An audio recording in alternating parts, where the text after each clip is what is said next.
പാഠം 844 ചില മരണാനന്തര ചിന്തകൾ.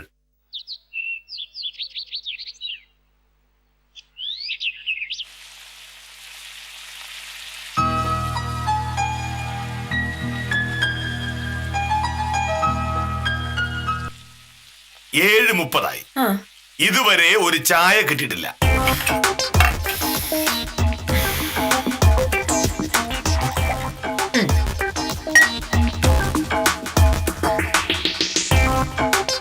എന്റെ ഷർട്ട് കൊണ്ട് തേച്ചോ? 9 കഴിഞ്ഞാലേ ഓഫീസിൽ പോകുന്നുള്ളൂ. ആ നേരം ആകുമ്പോഴേക്ക് ഷർട്ട് മുണ്ട് ഞാൻ തേച്ച് തന്നോളൂ. എനിക്ക് ഇന്ന് ഉച്ച കഴിഞ്ഞ് താലൂക്ക് ഓഫീസിൽ യോഗമുണ്ട്. അതിനായി കൊണ്ടുപോകേണ്ട ചില കടലാസുകൾ ശരിയാക്കേണ്ടതായിട്ടുള്ളത് കൊണ്ട് ഞാൻ 15 മിനിറ്റ് നേരത്തെ ഇറങ്ങും. ആ മോനട്ടാ, അത് പറഞ്ഞപ്പോഴാ ഓർത്തത്. പങ്കജാക്ഷൻ ചേട്ടൻ ആശുപത്രിയിലായിട്ട് 2 ആഴ്ചയായില്ലേ, ഒന്ന് പോയി കാണണ്ടേ? ഞാൻ ഒരു ഉത്തരവാദിത്തപ്പെട്ട സർക്കാർ ഉദ്യോഗസ്ഥനാണ്. ആരെങ്കിലും ആശുപത്രിയിലാണെന്ന് അറിയുമ്പോ ലീവ് എടുത്ത് പോകാൻ പറ്റുമോ? ആരെങ്കിലും അല്ലല്ലോ, പങ്കജാക്ഷൻ ചേട്ടൻ മോഹനയുടെ ബന്ധുവല്ലേ? ബന്ധു എന്ന് പറയാൻ പറ്റില്ല, ഒരുപാട് അകന്ന ഒരു ചെറിയ ബന്ധു. വീടുകൾ അടുത്തടുത്തായോണ്ട് ഒരടുപ്പം വന്നുപോയി, അത് ശരിയാ. ഓ അതായിക്കോട്ടെ.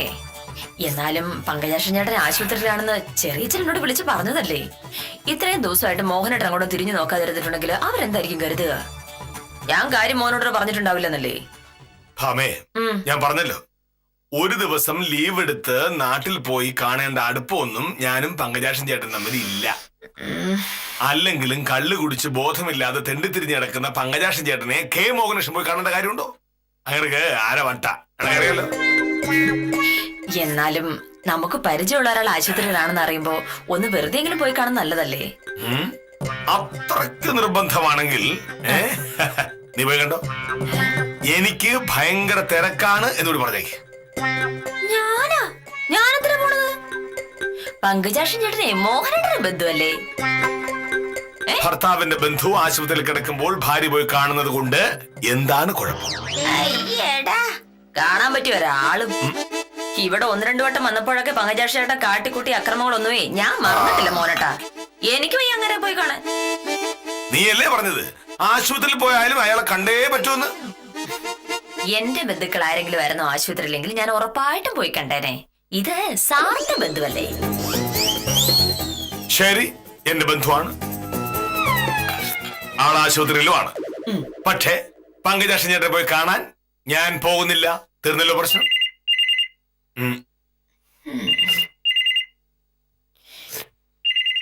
ഫോൺ അടിക്കണു മോനട്ടാ, മതി. കൊള്ളൂല, എന്നാലും മുഴുവൻ കുടിച്ചതേ ഉള്ളു.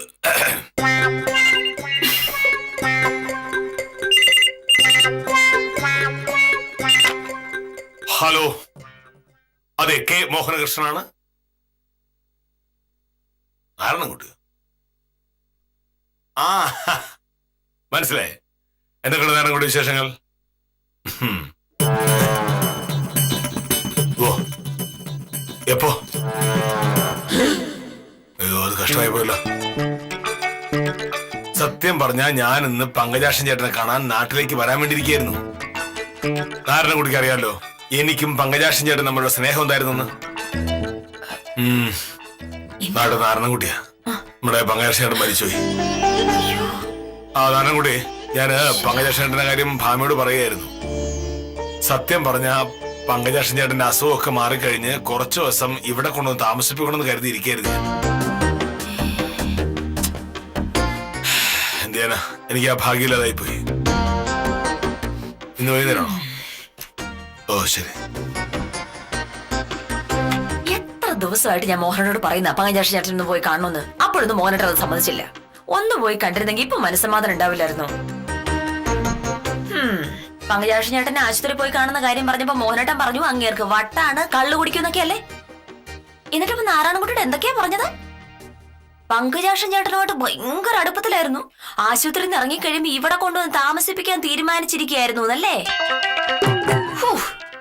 എന്തിനാണ് മോഹനേട്ടൻ ഇമാതിരി കല്ല് വെച്ചെന്നാണ് പറയണത്? എനിക്ക് പങ്കജാക്ഷൻ ചേട്ടനോട് ദേഷ്യമായിരുന്നു എന്നൊക്കെ നീ പറഞ്ഞുണ്ടാക്കിയതല്ലേ? സത്യത്തിൽ എനിക്ക് പങ്കജാക്ഷൻ ചേട്ടനോട് വലിയ ഇഷ്ടമായിരുന്നു. ഞാനിത് വിശ്വസിക്കല മോഹനേട്ടാ. നീ വിശ്വസിക്കണ്ട. നമ്മുടെ കല്യാണം കഴിഞ്ഞതിന് ശേഷമല്ലേ നീ പങ്കജാക്ഷൻ ചേട്ടനെ പരിചയപ്പെട്ടുള്ളൂ? ഞാൻ ജനിച്ച ദിവസം പോലും കാണുന്നില്ലേ പങ്കജാക്ഷി ചേട്ടനെ? എന്നോട് എന്ത് സ്നേഹമായിരുന്നു. ഞാൻ സ്കൂളിൽ പോകുമ്പോഴും വരുമ്പോഴും ഒക്കെ പങ്കജാക്ഷി ചേട്ടൻ കടയിൽ നിന്ന് എനിക്ക് മിഠായി എടുത്ത് തരുമായിരുന്നു. വായിക്കാൻ നല്ല നല്ല പുസ്തകങ്ങൾ തരുമായിരുന്നു. പുസ്തകങ്ങളെ വായിച്ച് പങ്കജാക്ഷി ചേട്ടന് ഭ്രാന്തായി പോയതാണെന്ന് പറഞ്ഞതും മോഹനേട്ടൻ തന്നെയാണ്. അത് നീ ഉദ്ദേശിക്കുന്ന ഭ്രാന്തല്ല. ഒരുപാട് അറിവും വിവരമുള്ളവരൊക്കെ ബഹുമാനം കൊണ്ട് ചിലപ്പോൾ നമ്മളങ്ങനെ വിളിച്ചിരിക്കും. പഠിച്ച് പഠിച്ച് വട്ടായി പോയി എന്ന് പറയുന്നതിനർത്ഥം ഭ്രാന്തായി പോയെന്നാണോ? ഒരുപാട് പഠിച്ചു എന്നാണ്. എന്തിനാണ് ഇങ്ങനെ കിടന്ന് ഉരുളുന്നത്?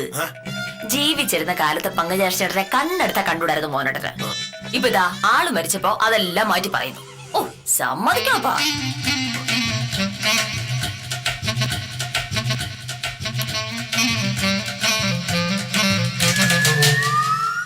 എനിക്ക് പങ്കജാക്ഷൻ ചേട്ടനെ ഇഷ്ടമല്ലായിരുന്നു എന്നോ ഞാൻ മനഃപൂർവ്വമാണ് പങ്കജാക്ഷൻ ചേട്ടനെ കാണാൻ പോകാതിരുന്നതെന്നോ ആരോടെങ്കിലും നീ പറഞ്ഞ വിവരം അറിയും. ശരി, എന്നോടാരെങ്കിലും ചോദിച്ചിട്ടുണ്ടെങ്കിൽ ഞാൻ എന്തായാലും സത്യം പറയുള്ളൂ. എനിക്ക് ഇതാണ് പറയേണ്ട കാര്യമില്ലല്ലോ.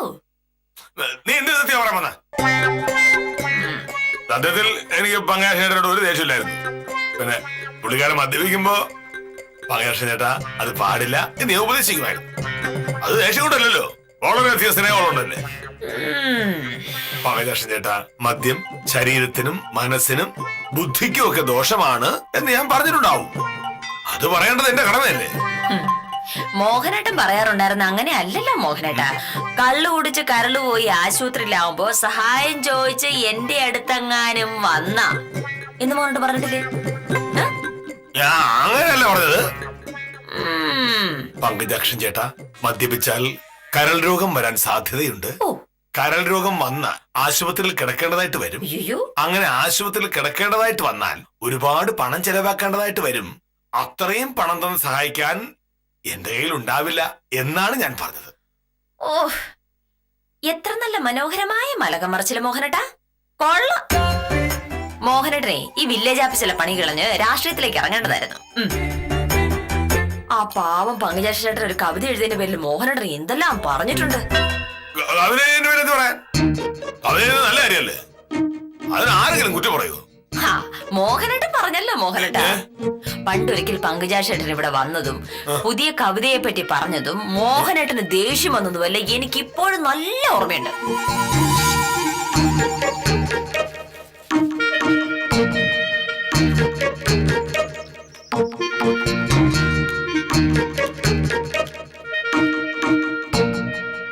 മോഹനകൃഷ്ണ, നീ എന്തിനാ ചെടികളൊക്കെ എങ്ങനെ തൊട്ടു നോക്കുന്നത്?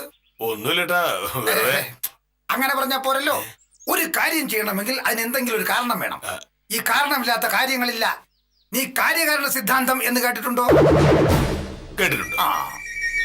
ഇവിടെ ഇപ്പോ എന്ത് കാര്യകാരണ സിദ്ധാന്തം? അല്ല, ഈ കാര്യകാരണ സിദ്ധാന്തം എല്ലായിടത്തും ഉണ്ട്. ഇപ്പോ ഒരു കാരണവുമില്ലാതെ നീ ഈ ചെടിയിൽ തൊട്ടു, അത് ഭയങ്കര തെറ്റാണ്. എന്ത് തെറ്റ്? ഈ ചെടികൾക്ക് ജീവനുണ്ട് എന്ന് നിനക്കറിയാമോ? അറിയാം. ജീവനുള്ള എല്ലാ വസ്തുക്കൾക്കും ആത്മാവുമുണ്ട്, മനസ്സുമുണ്ട്. ഈ ചെടിക്കും അതൊക്കെ ഉണ്ട് എന്ന് നീ മനസ്സിലാക്കണം. അങ്ങനെയുള്ളപ്പോ ഈ ചെടിയുടെ അനുവാദം കൂടാതെ അതിനെ തൊട്ടത് ശരിയാണോ? ഈ റോഡിലൂടെ നടന്നു പോകുന്ന ഒരു സ്ത്രീയെ നീ വെറുതെ ഒന്ന് തോണ്ടി നോക്കിയിട്ടുണ്ടോ? അല്ല, നീ അങ്ങനെ ചെയ്യില്ല എന്ന് എനിക്കറിയാം. ചെയ്തിട്ടുണ്ടെങ്കിൽ നീ അടികൊണ്ട് റൊട്ടിയായി പോയനെ. അല്ല, പക്ഷേ ഈ റോഡിലൂടെ നടന്നു പോകുന്ന സ്ത്രീകളോട് കാണിക്കുന്ന മര്യാദ നീ ചെടിയോട് കാണിക്കാത്തത് എന്താ? അത് നിന്നെ തിരിച്ചൊന്നും ചെയ്യില്ല എന്നറിയാവുന്നത് കൊണ്ട് നീ അതിനെ തൊടാനും തലോടാനും പോയി.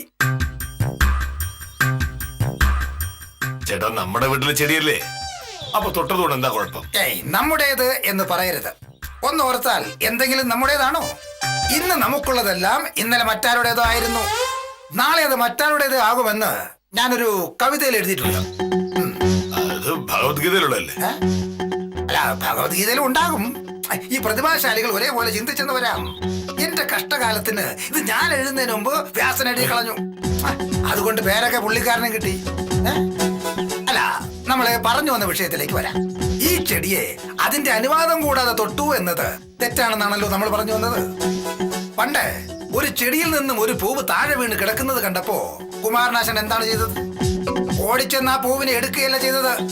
ആ പൂവിനെ നോക്കിയിരുന്ന് ഒരു കവിത എഴുതുകയല്ലേ ചെയ്തത്. ഹാ പുഷ്പമേ, അധിക തുങ്കപഥത്തിൽ എത്ര ശോഭിച്ചിരുന്നു ഒരാജ്ഞി കണക്കേ നീ. കേട്ടിട്ടില്ലേ നീ? കേട്ടിട്ടുണ്ട്. ആ, നാട്ടിലായിരിക്കുമ്പോ ഞാനും ഇങ്ങനെ ചെടികളെ നോക്കിയിരിക്കുമായിരുന്നു. പക്ഷെ എത്ര നോക്കിയിരുന്നിട്ടും എനിക്ക് കവിത വന്നില്ല. ഈ കവിത എന്നൊക്കെ പറയുന്നത് എല്ലാവർക്കും എഴുതാൻ പറ്റുന്നതാണോ? അല്ല അതിനൊക്കെ ഒരു കഴിവ് വേണ്ടേ? അല്ല, എനിക്ക് ആ കഴിവുണ്ടല്ലോ. ആണോ? ആ കഴിവ് വെച്ച് ഞാൻ എഴുതിയൊരു കവിത ഇവിടെ ചൊല്ലാം. പൂവുകൾക്ക് ചെടികളുണ്ട്, ചെടികൾക്കിലകളുണ്ട്, മനുഷ്യപുത്രനു തല ചായ്ക്കാൻ മണ്ണിലിടമില്ല, ഈ മണ്ണിലിടമില്ല. കുഴപ്പമില്ല. എന്നാ കുഴപ്പമുണ്ട്. ഈ മനുഷ്യപുത്രന് തല ചായ്ക്കാൻ എന്തിനാ മണ്ണിലിടം? മണ്ണിലല്ലല്ലോ മനുഷ്യൻ തലയാക്കുന്നത്, തലയണയിലല്ലേ. ഞാന് അവസാനത്തെ വരി ഒന്ന് മാറ്റി എഴുതിക്കൊണ്ടുവരാം. അല്ല, എഴുതിക്കൊണ്ടുവരാം. മോഹനേട്ടാ, കവിതയൊക്കെ കേട്ട് ആസ്വദിച്ച് നിൽക്കായിരുന്നു. കുറച്ച് അകന്ന ബന്ധത്തിലാണെങ്കിലും ഇങ്ങനൊരു ചേട്ടനുള്ളത് മോഹനേട്ടന്റെ ഭാഗ്യം തന്നെയാണ് മോഹനേട്ടാ. ഭാഗ്യം. ഇനി മേലിൽ ഇത്തരം കവിത എഴുതിക്കൊണ്ട് വന്ന ഞാൻ നിങ്ങളുടെ തലവഴി മണ്ണൊഴിച്ച് കത്തിക്കും. ഇനി കവിത എഴുതിയിട്ടുണ്ടെങ്കിൽ തലയിലൂടെ മണ്ണെണ്ണ ഒഴിച്ച് പങ്കജാക്ഷി ചേട്ടനെ കത്തിക്കോ എന്ന് പറഞ്ഞ അതേ മോഹനേട്ടൻ തന്നെയാണോ മോഹനേട്ടാ ഇപ്പൊ പങ്കജാക്ഷി ചേട്ടനെ ഇങ്ങനെ പോഴ്ത്തുന്നത്? ഹോ, ഓന്തിന് പോലും ഇത്രയും സ്പീഡിൽ നിറം മാറാൻ പറ്റില്ല.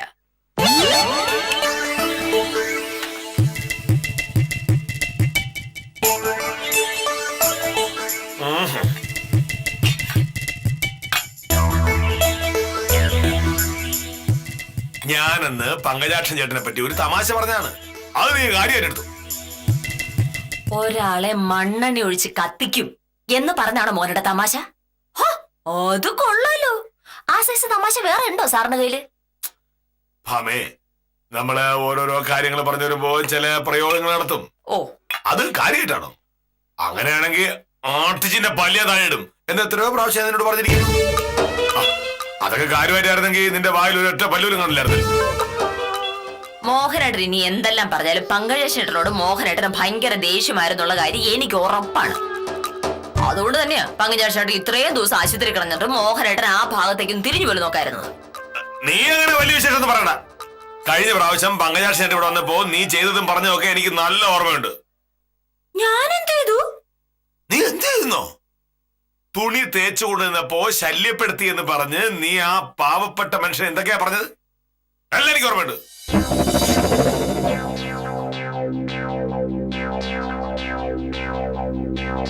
സത്യഭാമ രാവിലെ വലിയ തിരക്കിലാണെന്ന് തോന്നുന്നു. രാവിലെ തന്നെ ഇതാ ചേട്ടാ അവസ്ഥ. വീട്ടിലെ ജോലി മുഴുവൻ ചെയ്തു തീർക്കാൻ ഞാൻ ഒരാളല്ലേ ഉള്ളൂ. മുറ്റമടിക്കണം, ചെടിക്ക് വെള്ളം ഒഴിക്കണം, അടുക്കളപ്പണി മുഴുവനും ചെയ്യണം, തുണി അലക്കണം, തേക്കണം. ആ, അലക്കിയ തുണിയുടെ അല്പം അഴുക്ക് കണ്ടാൽ അല്ലെങ്കിൽ തേച്ച തുണിയിൽ ഒരു ചുളിവ് കണ്ടിട്ടുണ്ടെങ്കിൽ മോഹനേട്ടന്റെ മുഖം അതുപോലെ തന്നെ ചുളിയും. സത്യഭാമേ, നിങ്ങളൊക്കെ ജീവിക്കുന്നത് വിഡ്ഢികളുടെ സ്വർഗത്തിലാണ്. മനുഷ്യനുണ്ടായിട്ട് എത്ര വർഷമായെന്ന് സത്യഭാമയ്ക്ക് അറിയാമോ? അല്ല, അതെനിക്ക് കൃത്യമായിട്ട് അറിഞ്ഞൂടാ. 1,00,000 വർഷത്തിലധികമായി. അന്ന് മനുഷ്യൻ ജീവിച്ചിരുന്നത് കാടുകളിലാണ്. ഈ മരങ്ങളിൽ നിന്നും ഇലകളും കായ്കളും പറിച്ചു തിന്ന് മനുഷ്യൻ വളർന്നു. പിന്നെ ആയുധങ്ങൾ കണ്ടുപിടിച്ചു. അതോടെ മൃഗങ്ങളെ വേട്ടയാടി പിടിച്ച് ഭക്ഷണമാക്കി തുടങ്ങി. പിന്നെ തീ കണ്ടുപിടിച്ചതോടെയാണ് ഭക്ഷണം വേവിച്ച് കഴിക്കാൻ തുടങ്ങിയത്. അതായത് ഈ ആദിമ മനുഷ്യൻ 10,000-കണക്കിന് വർഷം ഈ ഭക്ഷണം വേവിക്കാതെയാണ് കഴിച്ചിരുന്നത്. പിന്നെന്തിനാണ് നമ്മൾ ഈ ഭക്ഷണം വേവിച്ചിരുന്നത്? അല്ല, പഴയ കാലം പോലല്ലോ ഇപ്പോഴ്. മാത്രമല്ല, നമ്മള് വിശപ്പ് മാറാൻ വേണ്ടി മാത്രമല്ലല്ലോ ഭക്ഷണം കഴിക്കുന്നത്, നല്ല രുചിക്ക് കൂടെ വേണ്ടിയല്ലേ. തെറ്റ്. ഈ ഭക്ഷണം വിശപ്പ് മാറാൻ വേണ്ടി മാത്രമുള്ളതാണ്. നമ്മുടെ ശരീരത്തിൽ ആവശ്യത്തിൽ കഴിഞ്ഞ ഭക്ഷണം ഒരല്പം പോലും കൂടുതൽ കഴിക്കരുത്. അത് വിഷമാണ്. അതുപോലെ വസ്ത്രം. ഈ ആദിമ കാലത്ത് നഗ്നനായി നടന്ന മനുഷ്യൻ കൊടും തണുപ്പിൽ നിന്നും രക്ഷ നേടാൻ വേണ്ടിയിട്ടാണ് ഈ മരത്തിന്റെയും മൃഗങ്ങളുടെയും തോലുകൾ ഉപയോഗിച്ച് വസ്ത്രങ്ങൾ ഉണ്ടാക്കിയത്. പിന്നീടാണ് നമ്മൾ തുണി കണ്ടുപിടിച്ചത്. ഈ കാലാവസ്ഥയിൽ നിന്ന് രക്ഷ നേടാനും നാണം മറയ്ക്കാനും വസ്ത്രം ഉപയോഗിക്കുന്നത് നല്ലതാണ്. പക്ഷേ അത് ഈ വടി പോലെ തേച്ച് മടക്കുന്ന എന്തിനാണ്? തേക്കാത്ത ഷർട്ട് ഇട്ടാൽ എന്താ കുഴപ്പം? ഈ ഷർട്ടും മുണ്ടും തേക്കാതിരുന്നാൽ എത്രമാത്രം വൈദ്യുതി ലാഭിക്കാം. പക്ഷെ മോഹനേട്ടൻ അലക്കി തേച്ച് വടി വെപ്പിച്ച് ഷർട്ട് മുണ്ട് ഇടുള്ളൂ. അത് അവന്റെ ദുർവാശിയാണ്. ഇന്നുകൊണ്ട് ഞാനത് മാറ്റിത്തരാം. ഇവിടെ തേച്ച ഷർട്ട് എടുക്ക്. അയ്യോ സത്യമായി പറയണ്ട. ഞാൻ ശരിയാക്കി തരാം. അയ്യോ അയ്യോ മോനെടുക്കരുത്. ചേട്ടാ, പേടിക്കണ്ടാന്ന് പറഞ്ഞില്ലേ? സത്യഭാമ, നിനക്കായി തേച്ചു വെച്ച ഷർട്ട് ഞാൻ ചുരുട്ടി കൂട്ടുകയാണ്. ഇനി മുതൽ നീ തേക്കാത്ത ഷർട്ട് ഇട്ട് ഓഫീസിൽ പോയാൽ മതി. മകനെ മാന്യനാകാതെ മനുഷ്യനാകൂ എന്ന് എന്റെ സുഹൃത്ത് കടമനട്ട് പറഞ്ഞിട്ടുണ്ട്. മനുഷ്യനാകാൻ ശ്രമിക്കും. ഇത് നോക്ക് മോനേട്ടാ, ഞാൻ എന്തുമാത്രം കഷ്ടപ്പെട്ട് തേച്ച് വെച്ച ഷർട്ട് കൊണ്ടുപോവാ. ഞങ്ങളുടെ തലയ്ക്ക് മുഴുത്ത ഭ്രാന്താ. സാരല്ല, ചേട്ടനല്ലേ, ഇത് ഒന്നുകൂടെ തേച്ച തീരുന്ന പ്രശ്നമേ ഉള്ളൂ. നോക്കിയോ, അങ്ങേർക്ക് ഞാൻ ചോറിൽ വിഷം കലക്കി കൊടുക്കും. വട്ടാണ് വരുന്നത്, ഇങ്ങനെ ഉണ്ടോ?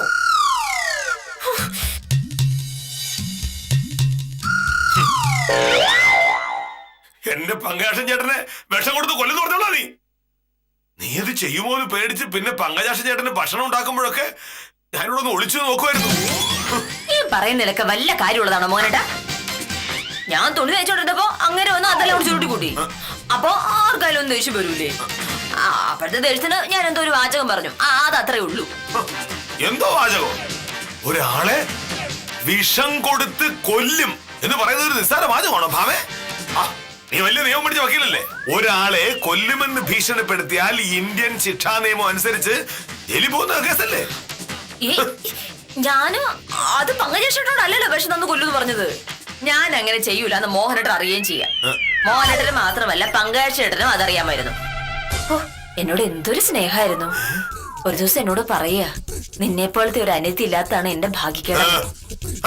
നിന്നെ പോലൊരു അനിയത്തി ഉണ്ടായിരുന്നെങ്കിൽ പങ്കജാക്ഷൻ ചേട്ടന് വിഷം കൊടുത്ത് കൊല്ലുമായിരുന്നു. അങ്ങനെ ഒരു അനിയത്തി ഇല്ലായിരുന്നത് കൊണ്ട് ആ സാധു മനുഷ്യൻ ഇത്രയും കാലം ജീവിച്ചു. വക്കീലേ, ഉത്തമനാണല്ലോ. പുതിയ കേസുമായിട്ട് വല്ലതും വന്നാണോ എന്തോ. നമസ്കാരം വക്കീലേ. നമസ്കാരം. പിന്നെ ആ ശാന്തകുമാരുടെ കേസിന്റെ കാര്യം എന്തായെന്ന് ചോദിക്കാൻ വേണ്ടി വന്നതാണ്. ഇന്ന് ഉച്ച കഴിഞ്ഞ് വക്കീൽ ഓഫീസിൽ പോട്ടെ എന്ന് എന്റെ അടുത്ത് ശാന്തകുമാരി വിളിച്ചു ചോദിച്ചു. ഇന്ന് നടക്കൂല ഉത്തമ.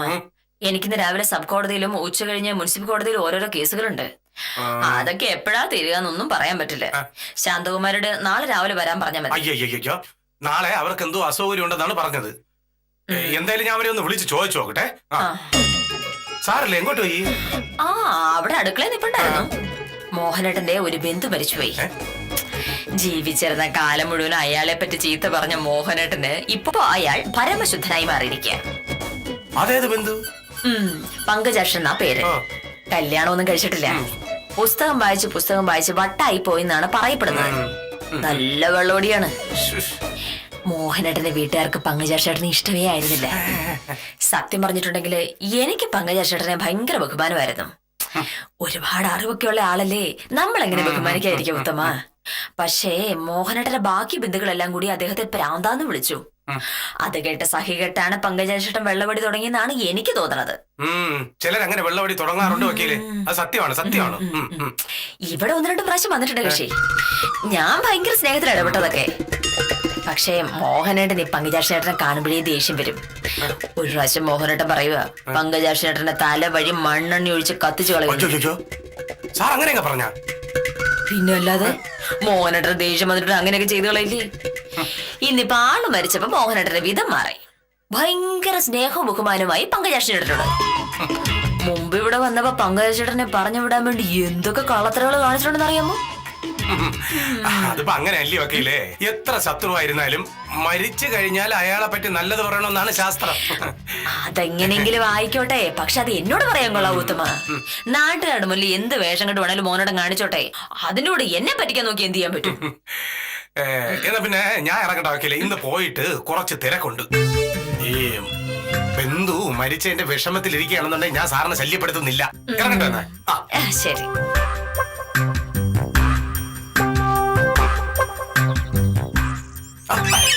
സാറിവിടെ ഉണ്ടായിരുന്നേ? സാറിന്റെ ഒരു ബന്ധു മരിച്ചു എന്ന് വക്കീല് പറഞ്ഞു. സാറുമായിട്ട് വലിയ അടുപ്പമൊന്നും ഇല്ലാത്ത ആളായിരുന്നല്ലേ? സത്യത്തിൽ പങ്കജാക്ഷൻ ചേട്ടൻ എനിക്ക് എന്റെ സ്വന്തം ജ്യേഷ്ഠനെ പോലെയായിരുന്നു. ചെറിയ പ്രായത്തിൽ എന്നെ ഏറ്റവും അധികം സ്വാധീനിച്ച ആൾ ഈ പങ്കജാക്ഷൻ ചേട്ടനായിരുന്നു. പക്ഷെ വക്കീല് പറഞ്ഞ അങ്ങനെയൊന്നും അല്ലല്ലേ? പങ്കജാക്ഷൻ ചേട്ടൻ പുസ്തകം വായിച്ച് വട്ടായി പോയ ആളാണ്. സാറിന്റെ ബന്ധുക്കളും ഒന്നും പങ്കജാക്ഷൻ സാറിനെ മൈൻഡേ ചെയ്തില്ലായിരുന്നു എന്നൊക്കെ. 1-2 പ്രാവശ്യം പങ്കജാക്ഷൻ ചേട്ടൻ ഇവിടെ വന്നപ്പോ പുള്ളിക്കാരനെ പറഞ്ഞു വിടാൻ സാറ് ഒരുപാട് വേലത്തരങ്ങൾ കാണിച്ചു എന്നും വക്കീല് പറഞ്ഞു. അവള് പറയും. കാരണം ജീവിച്ചിരുന്ന കാലത്ത് പങ്കജാക്ഷൻ ചേട്ടനെ ഭ്രാന്തൻ എന്ന് വിളിച്ചതിന്റെ കുറ്റബോധം അവൾക്ക് കാണുമല്ലോ. ആ കുറ്റബോധം മറയ്ക്കാനാണ് അവൾ എന്റെ മേലിൽ ഇപ്പൊ കുറ്റം ചാർത്തുന്നത്. ഒരിക്കൽ പങ്കജാക്ഷൻ ചേട്ടൻ ഇവിടെ വന്നപ്പോ പങ്കജാക്ഷൻ ചേട്ടന് വിഷം കലക്കി കൊടുക്കും എന്ന് പോലും ഭാമ പറഞ്ഞു. അല്ല, അയാളെ മണ്ണെണ്ണൊഴിച്ച് ജീവനോടെ കത്തിക്കുമെന്ന് സാറ് പറഞ്ഞതായിട്ട് വക്കീലും എന്റെ അടുത്ത് പറഞ്ഞു. ഇതൊക്കെ ശുദ്ധമായ ഈ പങ്കജാക്ഷൻ ചേട്ടന് സാഹിത്യത്തിലൊക്കെ വലിയ കമ്പമായിരുന്നു. ഒരുപാട് വായിക്കും. ചിലപ്പോ കഥയും കവിതയൊക്കെ എഴുതുകയും ചെയ്യും. ഈ ഭാമയ്ക്കും അവളുടെ വീട്ടുകാർക്കൊന്നും ഈ കലയും സാഹിത്യവും അറിയില്ലല്ലോ. ഞാൻ ഇങ്ങനെ പങ്കജാക്ഷൻ ചേട്ടന്റെ കഥയും കവിതയൊക്കെ ആസ്വദിച്ചിരിക്കുമ്പോ അവൾക്ക് ഭയങ്കര അസൂയ. അല്ലെങ്കിലും കവിത ആസ്വദിക്കണമെങ്കിൽ അല്പം വിവരമാണല്ലോ ഉത്തമ. ഭാമയ്ക്ക് അതുണ്ടോ? ഇല്ല. അത് ശരിയാണ്. ഈ കവിതയും സാഹിത്യവും ഒക്കെ മോഹനേരി സാറിന്റെ വകുപ്പാണല്ലോ. പങ്കജാക്ഷൻ ചേട്ടൻ മരിച്ചു എന്നറിഞ്ഞപ്പോ സത്യത്തിൽ എന്റെ ഹൃദയം തകർന്നു ഉത്തമ. എന്റെ സ്വന്തമാണെന്ന് ഞാൻ കരുതിയ ഒരാളല്ലേ പോയത്. ആ സങ്കടം നമുക്ക് മനസ്സിലാവില്ലല്ലോ. സാറേ, വൈകുന്നേരം ചടങ്ങെന്ന് വക്കീല് പറഞ്ഞു. സാറ് പോണില്ലേ? അതാണ് ഉത്തമാടുത്ത പ്രയാസം. ഇന്ന് ഉച്ച കഴിഞ്ഞ് താലൂക്ക് ഓഫീസിൽ ഒരു അടിയന്തര യോഗമുണ്ട്. എനിക്കതിന് പോകാതിരിക്കാൻ പറ്റുമോ? അതുകൊണ്ട് എനിക്ക് നാട്ടിലേക്ക് പോകാൻ പറ്റില്ല. പകരം ഞാൻ ഭാമയെ വിടും. ഈ പങ്കജാക്ഷൻ ചേട്ടന്റെ മരണാനന്തര ചടങ്ങിൽ ഞാനോ ഭാമയോ ആരെങ്കിലും ഒരാൾ പോയല്ലേ പറ്റൂ. അയ്യോ, വക്കീലിന്ന് 2 കേസുണ്ടെന്ന് പറഞ്ഞു. അപ്പൊ പിന്നെ വക്കീൽ എങ്ങനെ പോകും? അതൊക്കെ അവധിക്ക് എന്താ പാട്? എന്താ പാട്? ഈ പങ്കജാക്ഷൻ ചേട്ടനെ പോലൊരാളുടെ ശവസംസ്കാര ചടങ്ങിൽ പോകാതിരുന്നാൽ ആത്മാവ് ക്ഷമിക്കൂ? ഇല്ല, ഭാവമായി പറ്റൂ. പോകാതെ സമ്മതിക്കില്ല. അങ്ങനെ പറഞ്ഞു. അപ്പൊ ഇന്നത്തെ വഴക്കിനുള്ള കാരണമായി. നടക്കട്ടെ.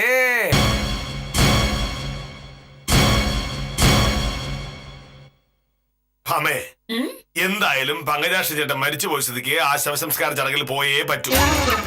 ഒരു 11 മണിയാവുമ്പോൾ പുറപ്പെട്ട 3:30 നാട്ടിലെത്താം. അപ്പൊ മോഹനടല്ലേ പറഞ്ഞത് താലൂക്ക് ഓഫീസിലൊന്ന് അടിയന്തര യോഗം ഉണ്ട്, അതിന് പോണെന്ന്? താലൂക്ക് ഓഫീസിലെ അടിയന്തര യോഗത്തിനാണല്ലോ ഞാൻ പോകുന്നത്. ശവസംസ്കാരത്തിന് പോകേണ്ടത് നീയാണ്. ഇതിനല്ലാതെ എനിക്ക് ഒഴിവാക്കാൻ പറ്റുന്ന തിരക്കായതുകൊണ്ട് നീ തന്നെ പോണം. അത് നടക്കൂല മോനട്ടാ. എനിക്ക് അതിലും ഭയങ്കര തിരക്കുണ്ട്. ഇന്ന് എനിക്ക് 2 കേസുകളാ ഉള്ളത്. ഒന്ന് രാവിലെ സബ് കോടതിയില്, രണ്ടാമത്തേത് ഉച്ച കഴിഞ്ഞ് മുനിസിപ്പൽ കോടതിയിലും. എനിക്കിന്ന് വേറൊരു കാര്യം കേൾക്കാൻ പറ്റില്ല. എന്ന് പറഞ്ഞാൽ എങ്ങനെ ഭാമേ? കാര്യം പറഞ്ഞ പങ്കജാക്ഷൻ ചേട്ടൻ നമ്മുടെ ഒരു അകന്ന ബന്ധുവായിരിക്കും. എന്നാലും എത്രയോ വർഷത്തെ പരിചയമുള്ളതാണ്. പോയേ പറ്റൂ. എനിക്കങ്ങനെ ഒരുപാട് പരിചയം ഇല്ലല്ലോ മോഹനട്ടാ. നമ്മുടെ കല്യാണം കഴിഞ്ഞതിന് ശേഷമല്ലേ ഞാൻ പങ്കജേട്ടനെ കാണുന്നൊക്കെ. പക്ഷെ മോഹനട്ടൻ അങ്ങനെയല്ല. ജനിച്ച ദിവസം മുതലേ മോഹനട്ട കാണുന്നതാണ്. അപ്പൊ എന്തായാലും മോഹനട്ട തന്നെ പോയാൽ മതി. എനിക്ക് പോകാൻ സമയമില്ലാത്തതുകൊണ്ടല്ലേ. ഇങ്ങനെ പറയല്ലേ മോഹനട്ടാ. പങ്കജേട്ടൻ മോഹനട്ടൻ തമ്മിലുള്ള ബന്ധം മോഹനട്ട തന്നെ ആലോചിച്ച് നോക്കി. മോഹനട്ടൻ സ്കൂളിലേക്ക് പോകുമ്പോഴും വരുമ്പോഴും മിഠായി വാങ്ങി തന്ന ആളല്ലേ പങ്കജാക്ഷൻ ചേട്ടൻ. അതുപോലെ മോഹനട്ടന് വായിക്കാൻ എത്ര നല്ല പുസ്തകങ്ങൾ തന്നിരിക്കുന്നു. അങ്ങനെ ഒരാൾ മരിക്കുമ്പോൾ എല്ലാ തിരക്കുകളും മാറ്റിവെച്ച് പോകേണ്ടത് മോഹനട്ടൻ ഉത്തരവാദിത്തമാണ്. പറഞ്ഞപ്പോ നിനക്ക് അതിലേക്കാൾ കൂടുതൽ ഉത്തരവാദിത്തമുണ്ടല്ലോ. നിന്നെ പോലൊരു അനിയത്തി ഉണ്ടാകണമെന്ന് പങ്കജാക്ഷൻ ചേട്ടൻ എത്രയോ പ്രാവശ്യം ആഗ്രഹിച്ചാണ് നിന്നോട് പറയുകയും ചെയ്തു. നിന്നെ അത്രയും സ്നേഹിച്ച പങ്കജാക്ഷൻ ചേട്ടന്റെ മരണത്തിന് നീ പോയില്ലെങ്കിൽ പിന്നെ ആര് പോകാനാ? നീ പോയാ പറ്റുമേ? എനിക്ക് പോകാൻ പറ്റില്ല എന്ന് ഒരു പ്രാവശ്യം ഞാൻ പറഞ്ഞു കഴിഞ്ഞു. ചടങ്ങിന് പോകണം നിർബന്ധമാണെങ്കിൽ മോഹനട്ട തന്നെ പോയിക്കോളണം. പങ്കജാക്ഷൻ മോഹനട്ടനും ബന്ധുവല്ലേ? ഈ പങ്കജാക്ഷൻ ചേട്ടൻ എന്റെ ബന്ധുവായിരുന്നു എന്നുള്ളത് ശരിയാണ്. പക്ഷെ നമ്മുടെ കല്യാണം കഴിഞ്ഞോടെ പങ്കജാക്ഷൻ ചേട്ടൻ നമ്മുടെ രണ്ടുപേരുടെയും ബന്ധുവായില്ലേ? അത് മാത്രമല്ല, ഭർത്താവിന് ഒരു സ്ഥലത്ത് പോകാൻ സമയമില്ലാതെ വരുമ്പോൾ ഭർത്താവിന് പകരം ഭാര്യ പോകണം. പക്ഷേ ഭാര്യയ്ക്ക് ഇവിടെ പോകാൻ സമയമില്ലല്ലോ. അതെ, വെറുതെ എന്നെ തർക്കിച്ച് സമയം കളയാൻ നിൽക്കണ്ട. ഇന്നത്തെ 2 കേസിൽ ഞാൻ തന്നെ ഹാജരായേ പറ്റുള്ളൂ. അതുകൊണ്ട് എനിക്കിന്ന് കോടതിയിൽ പോയേ പറ്റൂ.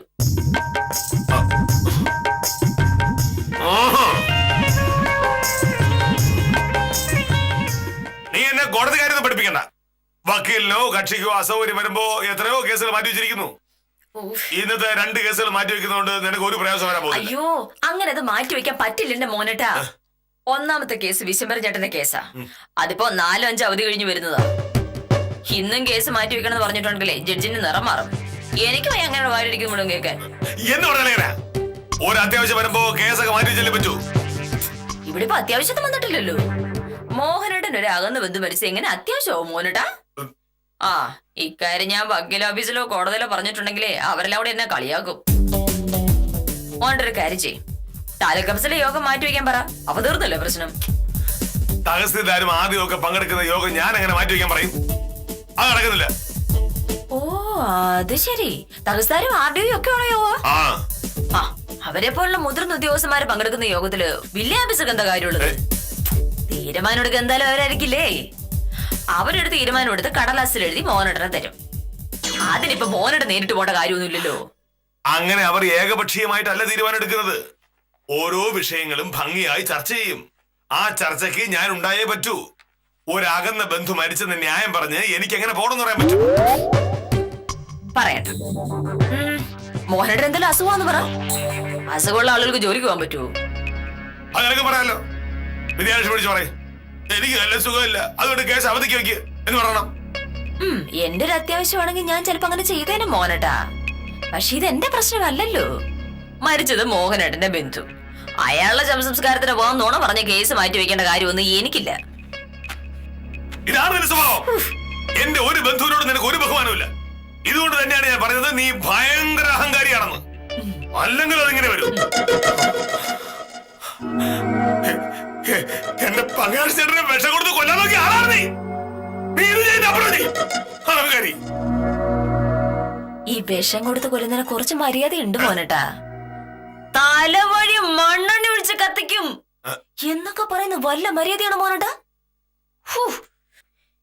എന്നാലും മോഹനേട്ടൻ അങ്ങനെയൊക്കെ ആലോചിക്കാൻ തോന്നിയില്ലോ എന്നാ ഞാൻ കരുതുന്നത്. ഞാൻ എനിക്ക് തോന്നും പോലെ ആലോചിക്കും. വേണ്ടി വന്നാൽ നിന്നെ മണ്ണെണ്ണ ഒഴിച്ച് കത്തിക്കാൻ ഞാൻ മടിക്കില്ല. അഹങ്കാരി. ഇപ്പൊ മോഹനേട്ടൻ പറഞ്ഞ ഈ ഒരു ഒറ്റ ഡയലോഗിന്റെ പേരില് മോഹനേട്ടനെ 10 കൊല്ലം ജയിലിൽ കിടക്കും. ഞാനൊരു കേസ് കൊടുത്തിട്ടുണ്ടെങ്കിൽ ഗാർഹിക പീഡനം, കൊല്ലുമെന്നുള്ള ഭീഷണി, സ്ത്രീധന പീഡനം, അങ്ങനെ എന്തെല്ലാം വകുപ്പുകൾ കൊടുക്കുന്നു. നീ അങ്ങനെയൊക്കെ പറയുമ്പോ പേടിക്കാൻ ഞാൻ 1ാം ക്ലാസ് പഠിക്കുന്ന കൊച്ചല്ലേ. നിന്റെ സ്കൂളിൽ പോകാത്ത നിന്റെ കട്ടിയെടുത്ത് മതി. മോഹനേട്ടൻ ഇങ്ങനെ എന്റെ അടുത്ത് ചൂടാന്ന് എന്തിനാന്ന് എനിക്ക് മനസ്സിലാവാത്തത്. മോഹനേട്ടന്റെ ഏതൊരു ബന്ധു മരിച്ചുപോയി. ചടങ്ങിന് പോണമെന്ന് മോഹനേട്ടന് തോന്നുകയാണെങ്കിൽ പോവുക, ഇല്ലെങ്കിൽ പോവണ്ട. നീ ഇന്ന് ചടങ്ങിന് പോലെ മിണ്ടില്ല. വേണ്ട. നീ ഉണ്ടാക്കി തരുന്നൊന്നും ഞാൻ കഴിക്കില്ല. സന്തോഷം. നീ പറയുന്നൊന്നും ഞാൻ കേൾക്കില്ല. അയ്യോ, അതല്ലേ ഇവിടെ കേൾക്കാറില്ലല്ലോ. ഇത് തമാശയല്ല. നമ്മൾ രണ്ടിൽ ഒരാൾ ചെന്നില്ലെങ്കിൽ ആകെ നടക്കണം. ഒരാള് പോണം. ഓക്കെ, മോഹനേട്ടൻ പൊയ്ക്കുള്ളൂ. പോണ്ടെന്ന് ഞാൻ പറഞ്ഞിട്ടേ ഇല്ല. ഞാൻ എന്തായാലും പോകില്ല. കള്ളും കുടിച്ച് ബോധമില്ലാതെ പ്രാന്തം പറഞ്ഞു നടക്കുന്ന പങ്കജാക്ഷേട്ടന് വേണ്ടി എനിക്ക് എന്റെ കേസുകൾ കളയാൻ പറ്റില്ല മോനേട്ടാ.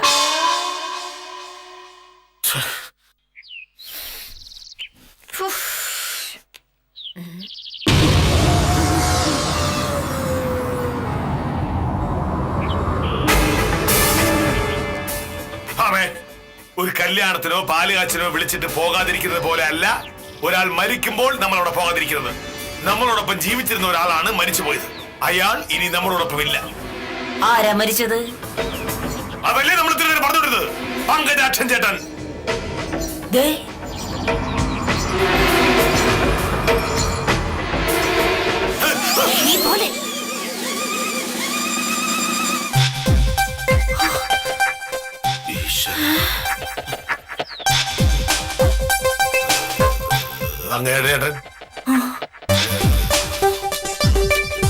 ഈ പങ്കജാക്ഷേട്ടൻ മരിച്ചു എന്നല്ലേ മോഹനേട്ടൻ എന്നോട് പറഞ്ഞത്?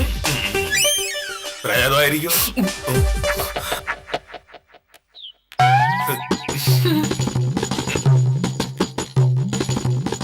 മോഹനകൃഷ്ണ, എന്തോ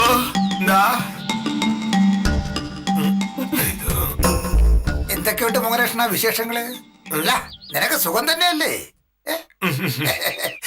2 ആഴ്ചയായി ആശുപത്രിയിലായിരുന്നു. അല്ല, ഞാൻ ആശുപത്രിയിലാണെന്നറിഞ്ഞ് നീ കാണാൻ വരുമെന്ന് കരുതി. പക്ഷെ നീ വന്നില്ല.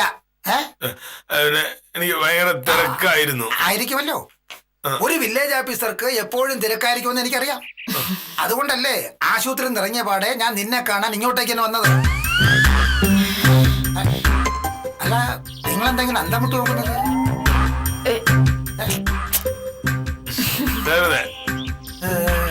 പ്രേതത്തെ കണ്ട സന്തോഷത്തില, അല്ല പങ്കേഷ് ചേട്ടനെ കണ്ട സന്തോഷത്തില. അതല്ല, ഞാൻ മരിച്ചുപോയി എന്ന് കരുതിയിരിക്കായിരുന്നില്ലേ നിങ്ങൾ? ഈ നാരായണൻകുട്ടിയാണ് എന്ന് പറഞ്ഞ് ഒരാൾ കുറച്ചു മുമ്പ് ഇങ്ങോട്ട് ഫോൺ ചെയ്ത് ഞാൻ മരിച്ച കാര്യം നിങ്ങളോട് പറഞ്ഞില്ലായിരുന്നു? പറഞ്ഞു. വിളിച്ചത് നാരായണൻകുട്ടിയല്ല, ഞാനാ.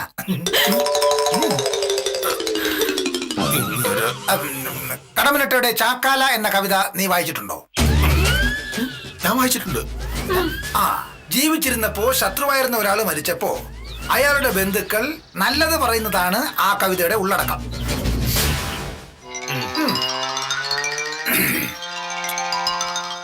അങ്ങേലെ മൂപ്പീന്നു ചത്തോടി നമ്മളും പോയെന്നു നോക്കിടേണ്ടേ, ചാക്കാല ചൊല്ലുവാൻ വന്നവർക്ക് കാപ്പിയും കാശും കൊടുത്തിടേണ്ടേ, കാപ്പിയും കാശും കൊടുക്കേണ്ടേ, വെറ്റില തിന്നു ചവച്ചു തുപ്പി കൂട്ടത്തിൽ കൂടണം നന്മ ചൊല്ലാൻ, ഭാഗ്യവാൻ എന്നേ പറയാവൂ, യോഗ്യത ഉച്ചത്തിൽ ഓതിടേണം. ഒരാള് മരിച്ചുപോയി എന്നറിഞ്ഞപ്പോ നിങ്ങൾ എന്നെ പറ്റി ഒരുപാട് പൊഴുത്തി പറഞ്ഞിട്ടുണ്ട് എന്ന് എനിക്കറിയാം. മോഹനകൃഷ്ണൻ പറഞ്ഞതൊക്കെ സത്യഭാമ എന്നോട് പറയണം, സത്യഭാമ പറഞ്ഞതൊക്കെ മോഹനകൃഷ്ണനും. അതും കൂടെ കേട്ടിട്ട് വേണം കടമനിട്ടയെ തോപ്പിക്കുന്ന ഒരു കവിത എനിക്ക് എഴുതാൻ. നല്ല ക്ഷീണം, ഞാൻ ഒന്ന് വിശ്രമിക്കട്ടെ. അങ്ങോട്ട് മാറിയതോ. അയ്യോ, പോയോ? ഞാൻ ഇവിടെ ഇവിടെ ഇവിടെ. എന്തായാലും നമ്മുടെ കാര്യങ്ങള് കുശാലായിട്ടോ. ഇനിയിപ്പോ കഥയും കവിതയും പ്രകൃതി സ്നേഹവും ഒക്കെ ആയിട്ട് കുറച്ചു ദിവസം സുഖമായിട്ട് അങ്ങോട്ട് കഴിയാല്ലേ? അടുക്കളയില് മണ്ണെണ്ണ ഇരിപ്പുണ്ട് ഭാമേ. എന്തിനാ? ഇല്ല, വെറുതെ ചോദിച്ചതാ. ഒരാവശ്യം വന്നാലോ? ജീവിച്ചിരിക്കുമ്പോൾ ശത്രുത കാണിക്കുന്നവർ മരണശേഷം നമ്മളെപ്പറ്റി നല്ലത് മാത്രം പറയുമെന്നതാണ് മരിച്ചു പോകുന്നതിന്റെ ഗുണം. ജീവിച്ചിരിക്കുമ്പോൾ തന്നെ ആ ഗുണമറിയാൻ ശ്രമിച്ച തലയ്ക്ക് സുഖമില്ലാത്ത പങ്കജാക്ഷൻ ചേട്ടന്റെ മുമ്പിൽ ഇളിഭ്യരായി ഈ ദമ്പതികളോട് സഹതപിച്ച് ഇന്നത്തേക്ക് വിടാം. കാര്യം നിസ്സാരം തുടരുന്നു.